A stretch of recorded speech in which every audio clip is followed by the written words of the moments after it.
The Bop House is a content house that is a rather different specimen from all the other content houses that we've seen in the past. See, while most consist of YouTubers or TikTokers who all move in together, the Bop House instead has only OF models.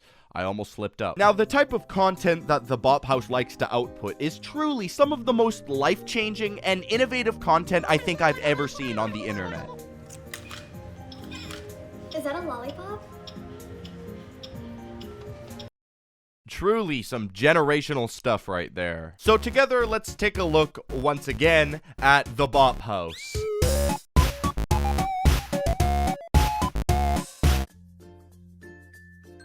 So when I first covered this entire situation and content house about a couple months ago, I thought it would be a one and done situation. I thought I would talk about it once and never talk about it again. But the Bop House continues to grow at an astounding level. They're still consistently pumping out TikToks to where enough of these degenerate gooners actually watch it, and apparently watch their content so much that they thought it would be a good idea to hit the follow button. They currently have over 3 million followers on TikTok. The last time that I talked about the Bop House, I not only talked about the actual content aspect of things, I looked at the two most popular members, number 1 being Sophie Rain, and number 2 being Camila Araujo. Now, Sophie Rain, respectfully, hasn't been doing anything too interesting outside of the Bop House. She just posts, like, normal TikToks. I feel like it wouldn't make that interesting of a video to talk about this.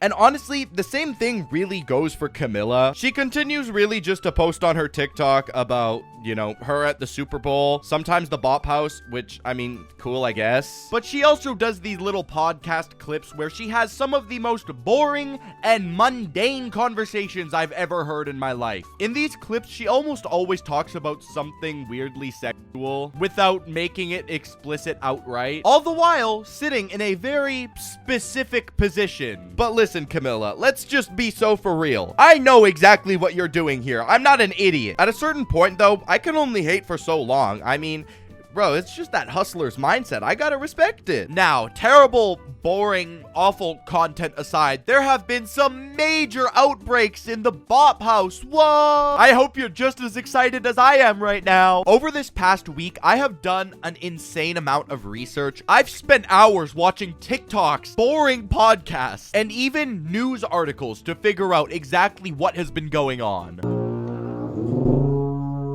Getting started, they have completely relocated to an entirely new property because, surprise, surprise, the house that they were originally filming the first TikToks in, it never actually belonged to any of the original members. It was just an Airbnb rental that you can find on Google really easily, or if you really want to, you yourself can rent it for the steep price of $75,000 a month. If I am spending $75,000 a month, I better be getting a happy ending every single day. Honestly, no, that's not even good enough. I better have my own butler who wipes my ass every time I use the bathroom. That is a disgustingly expensive price tag for a house. Assuming because it's a rental, the members couldn't keep the house for the entirety of the year, and honestly, I don't blame them because that's really expensive. So they ended up moving to a completely new house. Why is this relevant, you may ask? Well, because they didn't even get to stay in this house for too long because it was broken into. So I sat through the entire 25-minute podcast where they explain exactly what went down, and it's a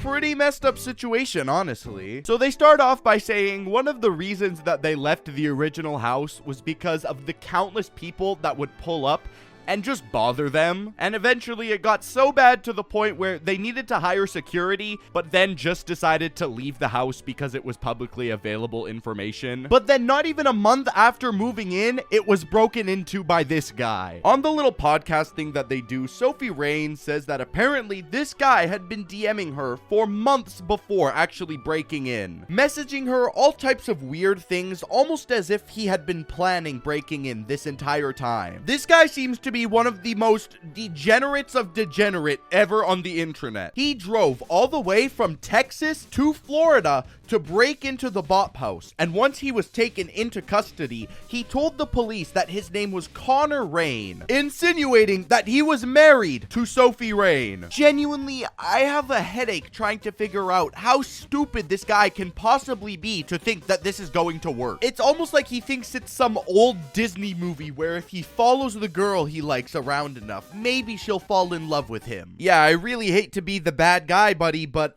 you might want to hold on to your seat when I tell you this. That's fucking illegal and creepy. That is not how the real world works. Thankfully, though, he was arrested, and apparently there was like an entire SWAT team at the Bop House to arrest this guy. He is currently being held on a $51,000 bond in jail. And if he's going to be released at all, he's getting a GPS ankle monitor. Something else that's just completely weird about this dude is that he showed up to the previous Bop House unannounced. So yeah, this dude is just a completely weird, deranged idiot. I don't really know how to transition over to the next thing, so I guess move to the next thing.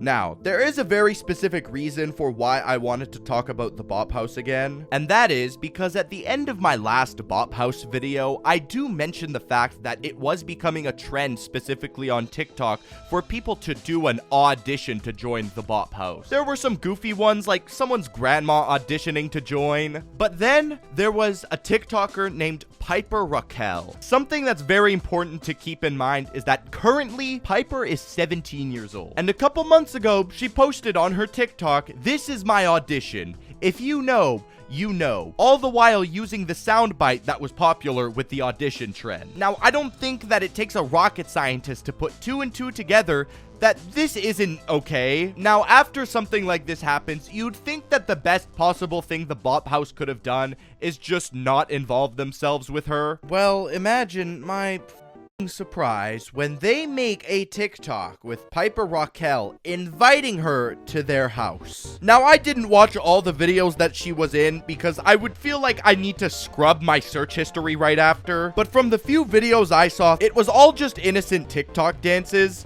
But is that still not fucking weird? This is just me personally, but I don't really think that it's a good look when you are in a very specific adult targeted industry and you are making content. Even though it's not inappropriate, you're still making content with somebody who is still 17 years old. This entire situation caused a member by the name of Joy May to leave the Bop House and form her own version called the Asian House. The reason she left is exactly for the reasons I just said, because she also found it weird that they're making this type of content with someone who's young. Thankfully, though, there is no reason to fear because these members are easily replaceable, and Joy has been replaced with James Charles. Let's go get that guy over there. Hey, you! Oh, are you talking to me? Yes, of course I'm talking to you. Oh, hello there. Are you tired of shitty energy drinks that are probably horrible for your health? Yeah, they give me kidney stones. It really hurts. That's really gross. But allow me to introduce you to gamersupps. It is a cheaper and a healthier alternative to energy drinks and soda, so that means no more kidney stones. How can that be possible, though? Well, I'm glad you asked. It's because it's 0 sugar, 0 carbs, less than 1 calorie, which then means that it's keto-friendly and diabetic safe. Well, you already got me hooked. Oh, you will be once you try it. Now shut up and let me finish. Let's say you're somebody like me who doesn't like to be caffeinated 100% of the time. Lucky for you, they also have a caffeine-free line just for you to enjoy the flavor. And they got some really good ones. My favorite currently being Lean. Not only because it tastes fantastic, but also because it makes me feel like a SoundCloud rapper. If you use my link, you get 10% off your order. Come on! If you want to try it out, click the link in the description to get 10% off. Thank you to our good friends over at gamersupps. We love you. And now, back to the video. I'm not really sure how long I can keep judging the content of the Bop House for, though. I mean, I haven't checked in on it in about 2 months, so let's sit down together and let's actually watch what type of content they're outputting. I'm snowmobiling. What are you doing? I'm riding a horse. What are you doing? I'm doing a TikTok dance. What are you doing? Okay. I want you to sit there and look at me directly in the eye. How the hell is this considered a TikTok dance? What, moving your arm back and forth repeatedly? That is not a dance. They do got some other dance moves, so let's take another look. Alright, I'm hula hooping. What are you doing? I'm riding it. What are you doing? I'm surfing. What are you doing? Bro, what the This is in no way surfing. You're just moving around in a circle. That's all I have to say. Thank you guys so much for watching. Follow my Twitter, Twitch, and Instagram down below. And thank you guys so much for watching. Bye. Once you gon' make this look easy. Once you all up on a TV. The juice on my feet, but you still rockin' Yeezys. If it's a problem, you should run up when you see me. Lot of hair.